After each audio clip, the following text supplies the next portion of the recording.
क्योंकि हमारे पूरे ऑल इंडिया के जो बुद्धिस्ट लोग हैं, अम्बेडकराइट लोग हैं, उन लोगों ने वहाँ एक बहुत बड़ा आंदोलन किया था और सरकार पर दबाव बनाया था और सरकार अच्छा सर, राष्ट्रीय बौद्ध महासभा के तत्वाधान में आज आपने प्रेस मीट रखी है। 14 तारीख को 14 अक्टूबर को बाबा साहब ने दीक्षा ली थी और आपका कार्यक्रम 12 अक्टूबर को है, ऐसा क्यों? ये पहला सवाल है आपके लिए। देखिए, बाबा साहब ने सन 1956 में सम्राट अशोक विजयदशमी का दिन धम्म दीक्षा के लिए चुना था। इत्तेफाक से वो दिन उस टाइम पर 1956 में 14 अक्टूबर को पड़ा था, अशोक विजयदशमी का दिन। लेकिन इस बार वो दिन 12 अक्टूबर को पड़ रहा है, इसलिए ये धम्म दीक्षा का जो कार्यक्रम है नागपुर में 12 अक्टूबर को आयोजित किया जा रहा है, क्योंकि उस दिन अशोक विजयदशमी का दिन पड़ रहा है। अच्छा, एक सवाल अक्सर ये जहन में आता है बार बार कि विजयदशमी के दिन ही बाबा साहब ने धम्म दीक्षा क्यों ग्रहण की? इसको पर एक बड़ा सवाल निकल के आता है। हाँ, ये एक बहुत बड़े और ये महत्वपूर्ण सवाल है आपका कि देखिए, सम्राट अशोक का हृदय परिवर्तन जब हुआ तो उन्होंने देखा कि भाई मानव का कल्याण एक धम्म के कल्याणकारी मार्ग पर चलने से हो सकता है, और जो भी हिंसा होती है या जो भी मानव के विकार हैं, ये मानव की मूल प्रवृत्ति के विरुद्ध हैं। अगर मानव मात्र का कल्याण होना है और इस संसार में सुख शांति कायम करनी है तो वो धम्म के मार्ग से ही हो सकती है। किसी प्रकार के राजकाज में जो हिंसा होती है या जो ईर्ष्या द्वेष कलह समाज में जाति धर्म के कारण फैला हुआ है, उस सब का निदान धम्म के मार्ग में है। क्योंकि धम्म का मार्ग सिर्फ ना तो धर्म का भेद सिखाता है और ना ही मानव के बीच में वर्ण और जाति का भेद करता है। वो मानव को केंद्र मान करके, मनुष्य को केंद्र मान करके और संपूर्ण मानवता के कल्याण के लिए वो कुछ सिद्धांत आपके लिए प्रतिपादित करता है और उसका अनुकरण करने से ही मनुष्य का कल्याण हो सकता है। इसलिए अशोक ने ये धम्म दीक्षा ग्रहण करने से पहले बहुत सारे भिक्षुओं के बीच में जाकर के, बहुत सारे ज्ञानवान जो हमारे बौद्ध धर्म के विद्वान थे उनके बीच में जाकर के धर्म के बारे में बहुत गहराई से जानकारी ली थी और उसके बाद ये निर्णय लिया था। ये 12 तारीख का जो कार्यक्रम है राष्ट्रीय बौद्ध महासभा के तत्वाधान में हो रहा है, उसके बारे में कुछ हमारे दर्शकों को जानकारी दीजिए। देखिए, राष्ट्रीय बौद्ध महासभा, भारतीय बौद्ध महासभा या बुद्धिस्ट सोसाइटी ऑफ इंडिया, आप इनको अलग अलग परिभाषित ना करें, सभी बौद्ध महासभाएं हैं। बस ये है कि पहल इनमें से कोई भी करेगा, चाहे वो राष्ट्रीय बौद्ध महासभा पहल कर रही है तो बौद्ध महासभा के सभी जितने भी घटक हैं वो सब इस कार्यक्रम में अपनी पूरी शिरकत करेंगे। पूरे देश से लोग आएंगे और ये पूरे बौद्ध धर्म के अनुयायी, बाबा साहब अम्बेडकर के अनुयायियों का कार्यक्रम है ये।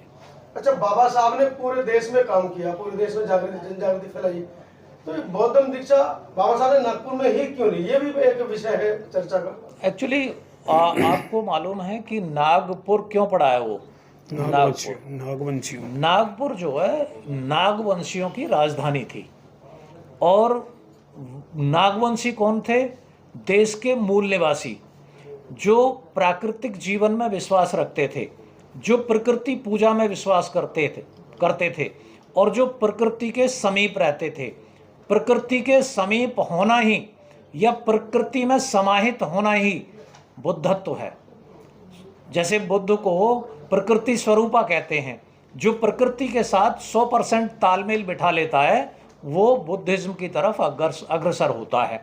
तो नागपुर जो नागवंशियों की राजधानी थी और वहाँ पर मानव कल्याण के लिए वो काम होता था बिना किसी भेदभाव के, क्योंकि मूल निवासियों में कोई जाति और वर्ण का भेद नहीं था और ना ही किसी प्रकार के धर्म संप्रदाय का भेद था। वो सिर्फ प्रकृति में विश्वास करते थे और प्रकृति उनके लिए सबसे बड़ा धर्म था, इसलिए नागपुर को चुना गया है। क्या कोई साथी और कुछ कार्यक्रम के बारे में बताएंगे? आचार्य जी बताएंगे हमारे, जी सिद्धांत जी बताएंगे सर। कार्यक्रम किस तरह का है पूरे देश से, जैसे कि 30 राज्यों से वहाँ लोग पहुँच रहे हैं, क्या क्या व्यवस्थाएं हैं, किस किस तरीके से वहाँ पर कार्यक्रम होगा? देखिए, ये कार्यक्रम बहुत बड़े स्केल का है। इसमें अखिल भारतीय कार्यक्रम है ये, और 30 राज्यों से और 5 केंद्र शासित प्रदेशों से लोग वहाँ पर आएंगे और सभी वो लोग आएंगे कि जो इस देश की जो जिसको कहते हैं वर्ण और जाति के आधार पर विभाजनकारी समाज व्यवस्था है, उस व्यवस्था को त्याग करके और इस देश में समतामूलक समाज निर्माण के लिए जो लोग काम कर रहे हैं और जिनकी दिली इच्छा है, जो इस देश में लोकतांत्रिक और संवैधानिक व्यवस्था में विश्वास रखते हैं, ऐसे सभी लोग पूरे देश के कोने कोने से वहाँ पर आएंगे और ये बहुत बड़ा कार्यक्रम होगा।